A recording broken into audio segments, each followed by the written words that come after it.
What is going on, guys? Welcome back to the MLS Now podcast. This is your host, Gavin. We have yet another season preview coming your way, this time with Richard from DC United. Richard, how you doing tonight? I'm doing really well. Thanks for the invite. Yeah, definitely.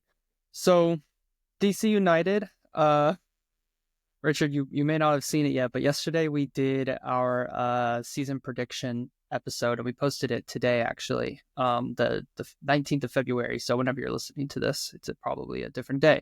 But we all predicted DC pretty low, so I just want to start there. What's the feeling like before we dive into like the transfers and we dive into everything going on? What's the feeling like in DC United land right now?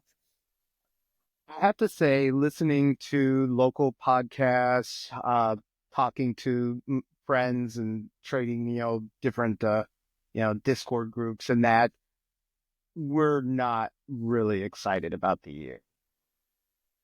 In a sense. Troy Lesesne came in last year, first hire of Ali McKay. They're both young, and last year was definitely a teardown year. The old team just wasn't going to go anywhere. We were losing 7-0 to Philadelphia Union, and there was no direction. Ali McKay has brought direction, and there was a thought that this year might be a bigger push forward, but the truth is we probably are in year one of the actual rebuild. Last year was really just the demolition. The team, I think, thought that they might be a little bit further, but it came to be that Klitsch had a automatic up.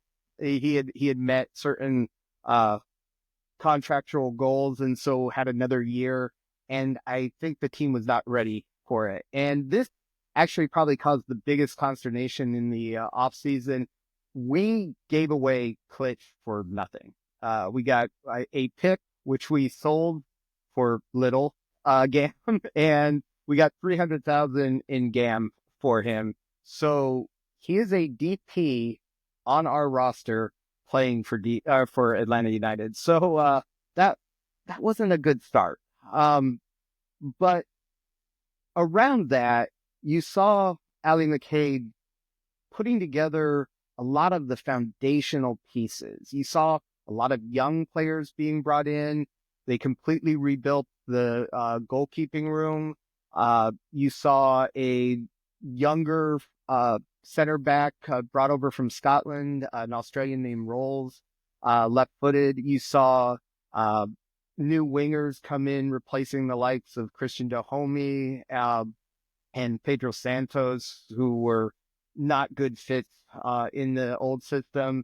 And you saw Ali McKay is definitely willing to use every mechanism that MLS provides for roster building.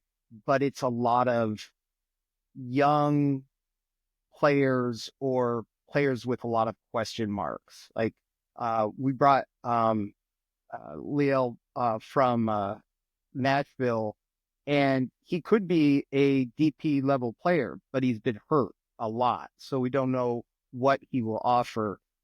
We brought a young 23-year-old Brazilian player from top flight in Poland, who as a team was highly regarded, but it's kind of plateaued. So he could be really good, or he could be just a average, the below average bench player. We picked up a young player from St. Louis through the expansion draft, kind of grabbed someone that St. Louis, I guess, had a highly regarded, Jose, Is it Kojima? Kojima, yes. And from all we're told is that he has a lot of potential, but he's really young. He played mostly MLS Next last year. So you don't know how much he's going to be counted upon. But I think bringing in players like him is one of the reasons that Ali McKay was willing to move Klitsch on, even though Klitsch solid season, good in the locker room. I think I think McKay's looking at this season as being rebuilding. We're not gonna be challenging for top of the playoffs. We'll probably be very similar to where we were last year. The only problem is that other teams have passed us by because they've done more business. So I think it was, let's not give a 35-year-old playing time. Let's put the 22-year-olds, let's put the Jackson Hopkins when he's healthy in there and let them get blooded this year. So this season is, and everyone that I've heard is this season, we're going to get bloodied. I think we're going to be kind of the junkyard dogs, though. I think Troy Lessane's style is, high press, quick, quick transition. And we still have Christian Benteke. That's kind of the odd thing, is that we have the one player that really should be on a team challenging for something, but it's like Christian Benteke and 10 other guys. So Gotcha. Well, I'm glad you started with Klitsch on the outgoings, and then you went into the incomings. It sounds like you guys have a youth revolution going on a little bit over there in yeah, DC. But Klitsch, more details on that, please, because like you said, it was an uproar, I think, from the fan base, rightfully so, and a kind of uh, unfortunately, Atlanta fans were probably laughing at you. Atlanta's front office were probably laughing as well with that yeah. trade. So I know you said that the team wasn't expecting to have him extended, perhaps, but why does that warrant that you kick him off the roster without getting rid of his DP spot? That and this is the thing that we still really haven't gotten a really good answer on. And I don't know if we ever will. I'm hoping, I will say McKay and Troy Lesesny are much more open to talking to the general public than past people. And I'm hoping that as the season comes in, McKay will answer that question a little more.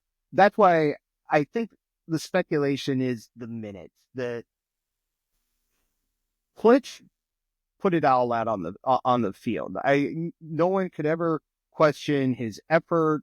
Um, you to be honest, he was the kind of player that I think Atlanta is perfect for, and I think a lot of other teams like Orlando or Cincinnati should have been trying to get him. That's my one problem is maybe we could have gotten some more if we put it out that, hey, Atlanta's going to get this for nothing. Other teams may have bid more. The thing with him was that he's 35 years old, and the minutes have definitely added up. He was at Leeds before where he did a lot of running, and he did not always get back.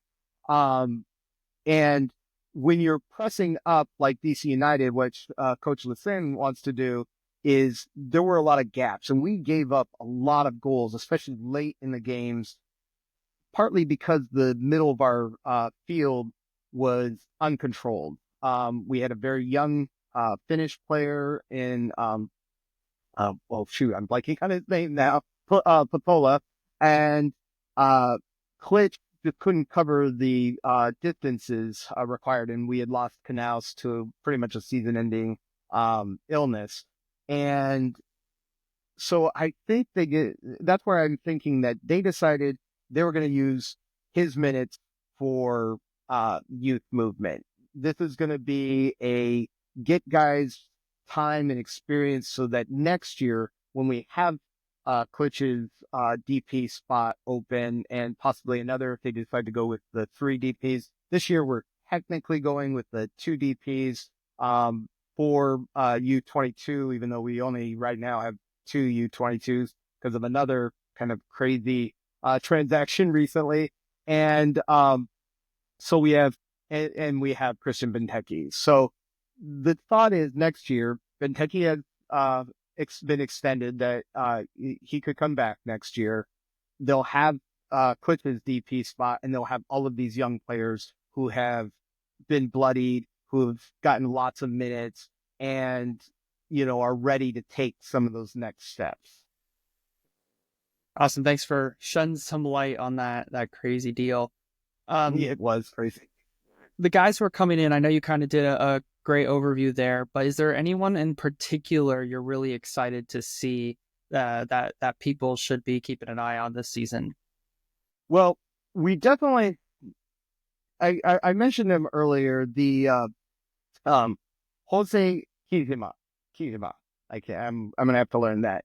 Um, from everything that, I mean, of course, we're not getting to see the preseason, but everything that we are hearing from the people that are down there is that he is very silky smooth with the ball at his feet.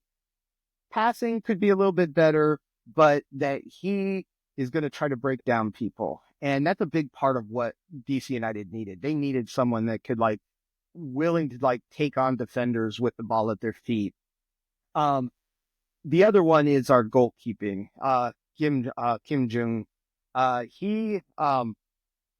He's a U22. He's 21 years old. He's from South Korea.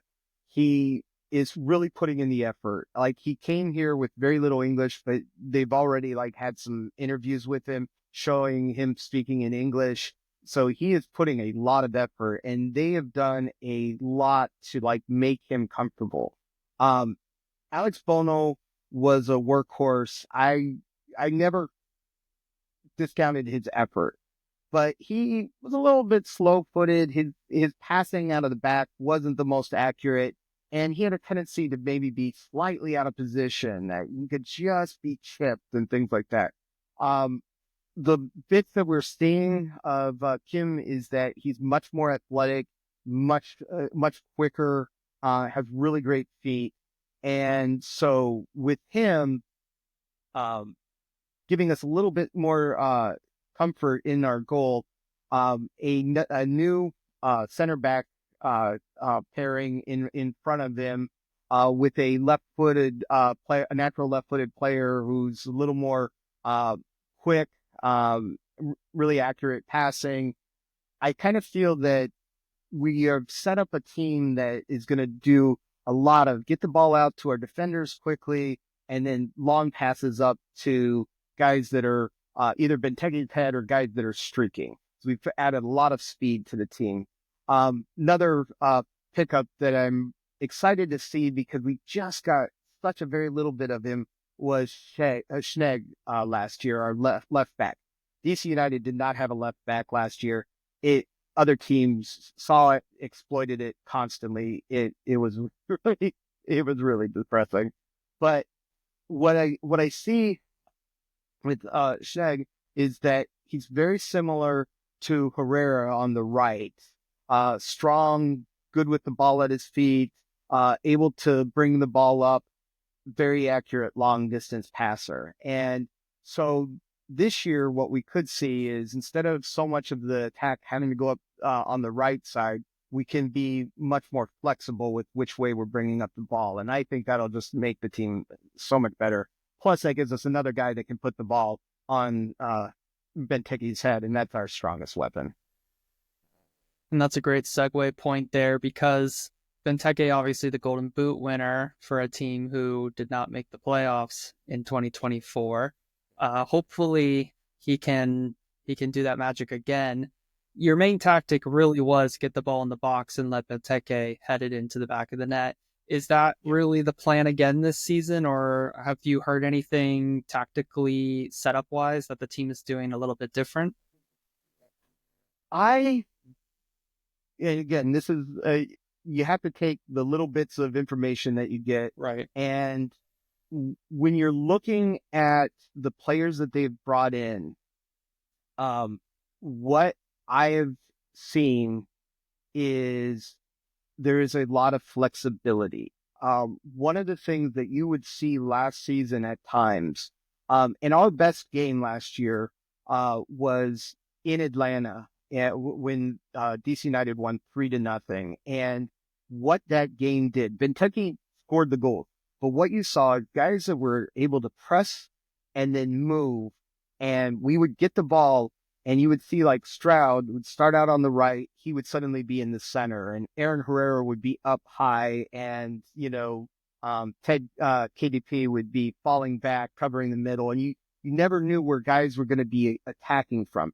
And that's what I see going on this season. You will see um, um, what is it? Stroud start on the right, Liel start on the left, and they'll swing in, or Peglo on the left, swing into the middle, and Pirani, who is our nominal 10 or false 9, he'll cut to the left, and you'll have guys overrunning each other, trying to create confusion, pulling defenders, and then getting the ball. And what I've seen in a lot of practices, you see a lot of quick touches, get the ball. Like Benteke, one of his most underrated things is that he is really good at quick passes. You get the ball to his feet, and he'll lay it off to a guy that's streaking and all that. Everyone sees, the heading, but he's so strong. He's such a mountain. He's hard to move.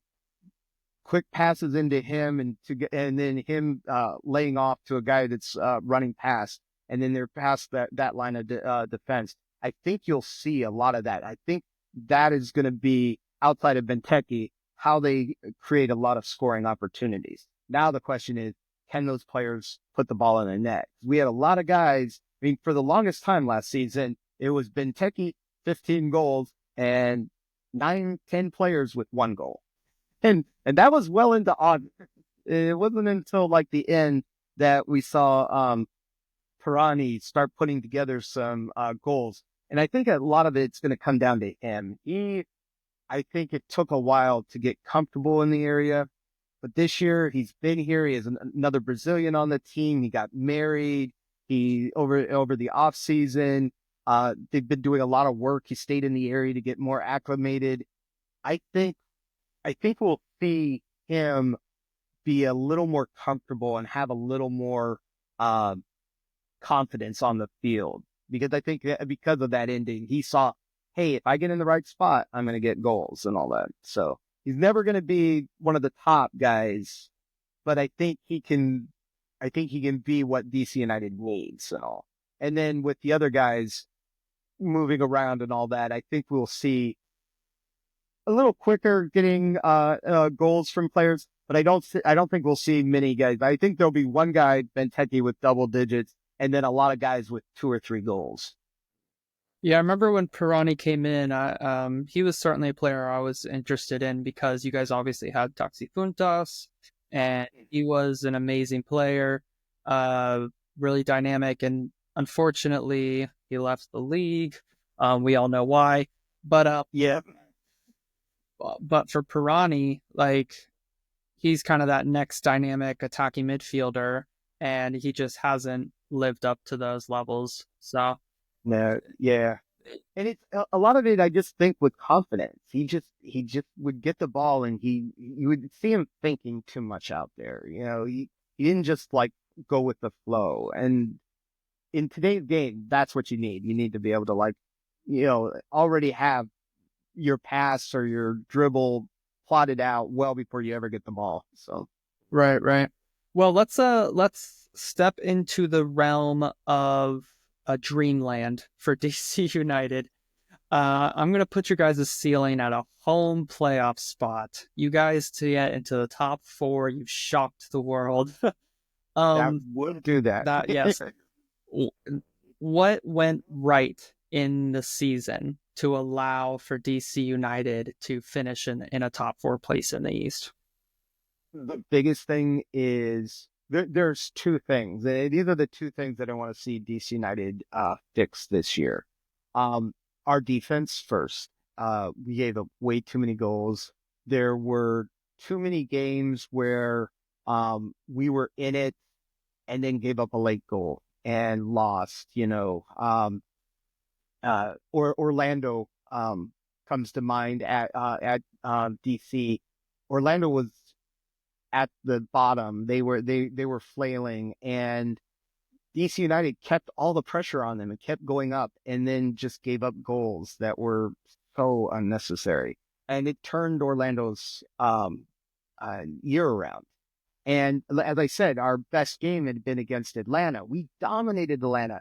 But then when we came home and played them, we couldn't get anything together and gave up a late goal and turned Atlanta season around. I mean, we were becoming Dr. DC United, come to get cured at Audi Field. And that ties into the other thing. So improving our defense, but also making Audi Field a home advantage, a fortress. It was not a fortress last year. I actually, in the last game against Charlotte, had wished that we were going to play that on the road because I had no faith that at home we would be able to put it together, and we did it. We got clobbered, um, and didn't deserve to go into the playoffs. The making Audi Field a place that teams do not want to come to play is imperative this season, and I think that goes down to defense. Is that have a much more stout defense, and then goals will come, and especially when you have a guy like Christian Benteke and on the team, you can dig out a goal at the end of a game. We did that. We showed that against Nashville. We showed that in Minnesota. We could get late goals if we just kept ourselves from falling behind. So that part, if we get to the playoffs and host a home game, it's because we turned around Audi Field and made it a fortress. I like it. I like that answer a lot. I'm going to throw in a third one from my perspective. And you spoke to Leao not being able to stay fit. I think you guys are going to need all the quality you can get if you are to finish that high. And I think Leao coming back and having a breakout season for you guys would be really important. He's just someone who hasn't been able to stay fit for Nashville. That's why they got rid of him. And you guys are taking a risk there, and maybe that risk pays off. Yeah. I would say that if he pays off, it takes away the sting of the glitch, because then basically we got a DP for nothing after giving up one for nothing. But it's a big gamble, and that's why I think they're walking him in carefully and all that. He's gotten playing time, but they haven't been pushing him and all that. So I think he's going to start off being off the bench and that until he gets up to speed. So yeah, that it would be irresponsible not to, I guess. Yeah. All right, now let's go to the land of nightmares. You guys finished down at the bottom, 13th, 14th, 15th, which unfortunately is where most people have you guys slated. So I guess what went wrong for you guys in that sort of season? I think what went wrong is, I mean, we've already had a few lingering injuries, so the injuries just keep happening. We don't get over those. The team doesn't bond like they did last year. I mean, one of the things about last year that I really liked was after everything with Wayne Rooney and Lasada and all, there had been some fractures in the locker room and some things that it didn't seem like the team was really like feeling it anymore. And Troy really got people to buy in. And even when things were going tough midsummer last year, because we went through a big dip where we just weren't getting any wins. And that was the difference in us not going to the playoffs, is we didn't pick up points for a long spell in the summer. If that's happening again and the team this time just says, oh, yeah, it's the same old, and, he just can't get us over it. If he loses the locker room, that way, between injuries and losing the locker room, and that could just lead us to, again, not being able to win at home, and the fans kind of stop coming and they don't have any atmosphere there.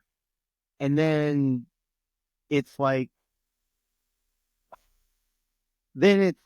we lose ground, and that's just going to like kind of snowball, because fans here have been waiting for a long time.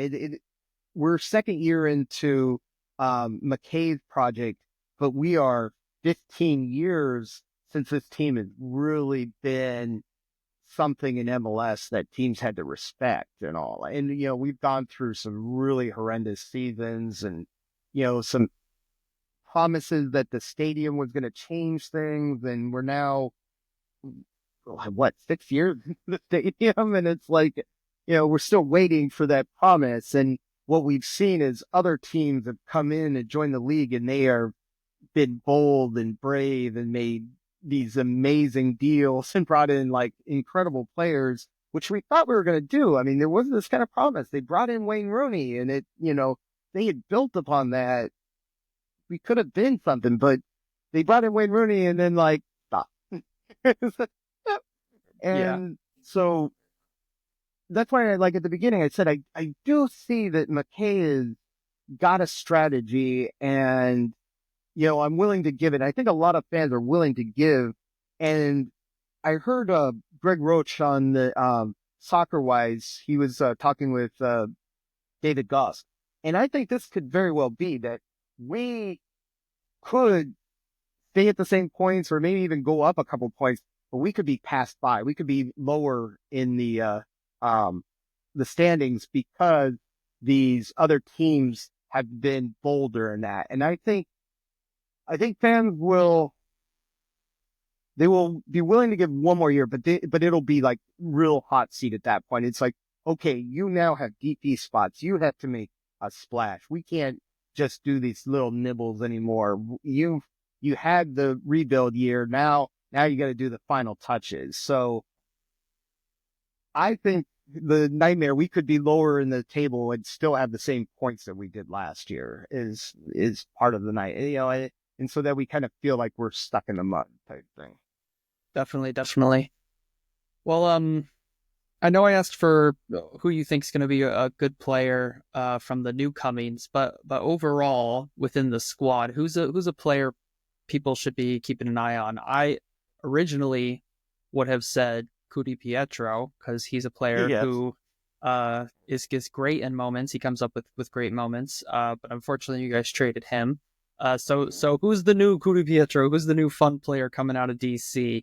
Who's been on the squad for a little bit? I'm gonna give you two. The more the merrier. Yeah, the one that's here already that's not named Christian Benteke is definitely Aaron Herrera. Aaron Herrera has taken a lot of the place of what um, Paul Ariola had. He's got moxie, he's got fight in him. He's a leader. He's definitely a leader on the field, and you can definitely see when he's up, the team is up. Stradavalco is a little bit of that in him, but doesn't quite have the talent that Herrera has. The other one, who's not a new player, but I think is, and I asked Stephen Goff, the Washington Post beat writer for DC United, and he said that this signing is happening. It just needs to get through all the machinations of MLS. But we have a new homegrown it's going to be signed named Gavin Turner, and Gavin is 18. He was over in England doing workouts with Crystal Palace and West Ham. So he's definitely got some consideration from teams like that. I think that Ted KDP was sold to open a spot so they could convince Gavin to sign with the team and all.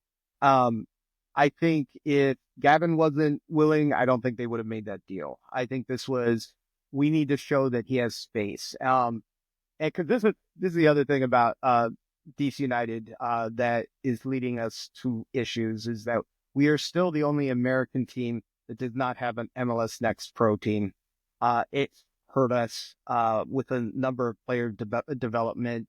The nightmare is that at the end of the season, this adding to your nightmare one, that at the end of the season, they still don't have the MLS Next Pro. We've been told that next year it'll be, we need that. The teams in MLS to be able to compete, they need to be able to develop their own talent. Whether they draft them or homegrowns, or they, find, really young gems that just need some polishing. We need that. But Gavin Turner has had a little bit of a injury bug, but at the national team level has shown a lot of skill. He's really good on the ball. I've seen him with some of the academy games. The ball just sticks to his feet. He sees passes 2, 3 plays ahead and can put the ball in the back of the net. So I think they reluctantly parted with Ted KDP to get this 18-year-old an opening to first team minutes. So Well, Gavin has a fan in him for life, and from me, not a common yeah, name. So, yeah, other thing is that pathways are important. So I wouldn't be surprised if that's the case. And I mean, that's exciting if he's that good that they're willing to get rid of a known quantity, including Pietro, for a potential and Gavin. Sorry, I almost said Gavin Gavin Beavers, Turner. Gavin Yeah, Turner. Kevin Turner. Yep. Yeah. Okay, perfect. So yeah, that's exciting. Well, hopefully that will happen, and we'll keep our eye on that one for sure. Thanks for the insight there. Okay, last question. You guys are only in Open Cup, is that correct? Yes. Yes. So obviously that's something I assume you guys are going to be taking seriously, considering it's the only other competition you're in. Has there been any noise of like, yeah, that's a competition we're heavily going for, or is it just Yes. same old, same old? No, Troy, Troy's background was champions, USL champions with New Mexico and before that, Mm-hmm. Charleston. And he has spoken about it on a couple of his press conferences that it is something he is going to take serious. I think it'll be the first time that we've taken it serious, um, maybe since Ben Olsen. Wayne Rooney didn't take it serious at all. And the coaches between they were just struggling to get the team back up. That U.S. Open Cup is something that DC fans. I mean, when we were at our most worst back in 2013, we won the U.S. Open Cup, so it has a special place in our heart. And I could see that Troy and the team really they know that they want to like take a step up, and I think it's a little bit of a burn that they're not getting invited to the League's Cup. That I actually think this is a good change for MLS. I think there should be some that you earn your way into it. And so I think DC United is going to take it very serious. Well, hopefully they can make some waves. Something about bad teams and going far in the Open Cup. Orlando Yeah. did that as well. We went to a semifinal and I think our worst season ever. So it Yeah. just doesn't make any sense. But Well, I will say, and that's another thing is that it is kind of opened up. I mean, I would definitely think Charlotte is the favorite, maybe Minnesota, but there are a number of teams that just missed the playoffs, like Philadelphia, like us, that I think are going to take this very serious. I think the U.S. Open Cup will be much more fun this year. I think so too. Yeah, I'm excited for it. Orlando are back in it, so I'm hoping that they're going to go far Oh, as Orlando is well. another one. Yeah. Yeah. So Yeah. We didn't take it seriously last year or 2 seasons ago. We weren't in it last year. For some reason, we went to Charlotte and lost 1-0 away from home in a terrible game to watch. That is not one that will ever be replayed. So, at least not from Orlando fans. Um, yeah, well, any last words on DC? Anything else that we didn't cover that you really want to hit on? I I will say this that um I think the pundits are correct. I do think that DC United is not going to be one of the top teams. I don't think we're going to be wooden spoon. I think there are a couple of teams that are just worse than us. I also think that I do think that Troy will get buy-in from the team, and that bad teams can look better if they do pressing right. I think Red Bulls and Philadelphia have proven that over the years. St. Louis in their early season, that you can sometimes manufacture wins against teams that you wouldn't actually think you have a chance at. Um, that said, I also think that they're going to be more fun. I think a lot of people just picture that we're just going to kick the ball to Christian Benteke and that's our whole offense. And that'll be a part of it. That's a big part. I'm not, but that's not the whole that is DC United. I think DC United is going to be more fun to watch because of guys like Aaron Herrera, because of Sheg. And um, uh, the young center mid that we now have. And, I just think that there's going to be a little bit more fun to this team than people are expecting. I think it'll be more enjoyable. Like, um, Goss and Tom Bogart put DC United as 30th in watchability. And I was like, no, we're better than that. So, but we have to earn it. We have to show it. But we're going to be better than 30th in watchability. Yeah, I definitely have a couple of other teams. I'll keep my mouth shut there, but I have a couple of other teams a little bit lower than DC United. But maybe that's just me. Awesome, Rich. Well, this was fantastic. Thanks for the insights tonight. Where can our listeners find you at? Well, I'm going to be writing previews for MLS Now again. I also write some with DC UK, and then just putting stuff out. I've sent one off to our local DC United Press Watch to see if they'll pick up an article. And so I just try to get articles out to different people, different publications. Awesome, man. Well, hopefully they pick it up. Okay. All right. Well, you can find the podcast at MLS Now Podcast, everyone. Thanks for tuning in. We got plenty of preseason content here. The season is just about to start here in a couple days. We did recently, like I said earlier, post our official season predictions, so make sure to check those out. Rich, thanks again. And as always, everyone, till next time. Thank you very much.